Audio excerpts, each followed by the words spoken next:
वहीं लखनऊ से खबर यह है कि बीएसपी अध्यक्ष मायावती आज हरदोई दौरे पर रहने वाली हैं। चुनावी जनसभा को संबोधित करेंगे। बीएसपी प्रत्याशी के समर्थन में वोट की अपील करेंगी। बड़ी संख्या में समर्थकों के जुटने का दावा किया जा रहा है।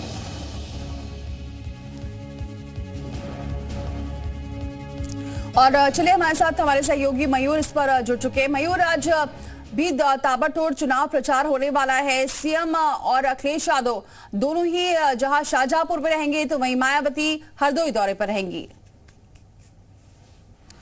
बिल्कुल, देखिए, लोकसभा चुनाव के अगले चरण को लेकर सभी पार्टियां अपनी अपनी ताल ठोक रही हैं और शाहजहांपुर वासियों के लिए आज एक बहुत अहम दिन है, क्योंकि मुख्यमंत्री योगी आदित्यनाथ वहां पर अपने उम्मीदवार के लिए जनसभा करेंगे, लोगों को संबोधित करेंगे। तो वहीं सपा सुप्रीमो अखिलेश यादव भी आज अपनी रैली वहां पर करने वाले हैं। तो शाहजहांपुर के लोगों को अब डिसाइड करना है और देखना होगा कि कौन कौन सी बातें ये दोनों करते हैं, क्योंकि स्थानीय मुद्दे आमतौर पर जहां जहां पर मुख्यमंत्री योगी आदित्यनाथ जा रहे हैं या फिर अखिलेश यादव जा रहे हैं, तो वहां पर स्थानीय मुद्दे, जातीय मुद्दे, क्षेत्रीय मुद्दे उठाने का काम किया जा रहा है।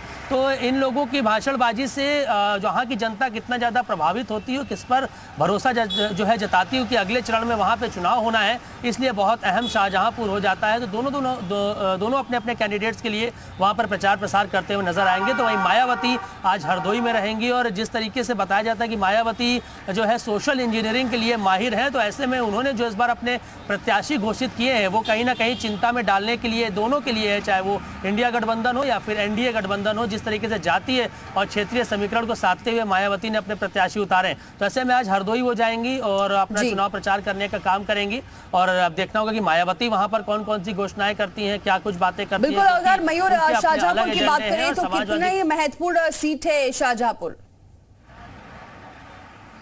ना, बिल्कुल, देखिए, 80 की 80 लोकसभा सीटें जो उत्तर प्रदेश में हैं, जिसको जीतने की बात भारतीय जनता पार्टी कर रही है, तो उनके लिए तो फिर चाहे शाहजहांपुर हो या फिर बलिया हो, जो पश्चिम से लेकर पूर्वी तक जितनी भी सीटें हैं वो भारतीय जनता पार्टी के लिए अहम है। लगातार जीतोड़ मेहनत कर रहे हैं, चाहे वो प्रधानमंत्री मोदी हो, मुख्यमंत्री योगी आदित्यनाथ हो, लगातार रैलियां की जा रही हैं। तो वो अखिलेश यादव भी अब इस चुनाव में अपने अस्तित्व को बचाने के लिए, जो उनके परिवार का जो कुनबा है, जो 4-5 सीटें हैं, उनको बचाने के लिए लगे हुए हैं। इसी के साथ उनका प्रयास है कि इंडिया गठबंधन का कुछ फायदा उठाकर कांग्रेस के साथ मिलकर वो अन्य सीटों पर भी कब्जा जमा सके। तो ऐसे में अखिलेश यादव ने देर से जरूर चुनावी रैलियां शुरू की, लेकिन अब लगातार मेहनत कर रहे हैं और अब राहुल गांधी के साथ भी 10 मई को वो स्टेज पर नजर आएंगे, जगह जगह पर रैलियां करना शुरू करेंगे। ठीक है मयूर, आप बने रहिए हमारे साथ, क्योंकि और भी खबरें हैं जिस पर आपसे अपडेट लेंगे। तो आज चुनावी जनसभाओं को तमाम दिग्गज संबोधित करने वाले हैं। चुनाव प्रचार तेजी से है अगले चरण के लिए।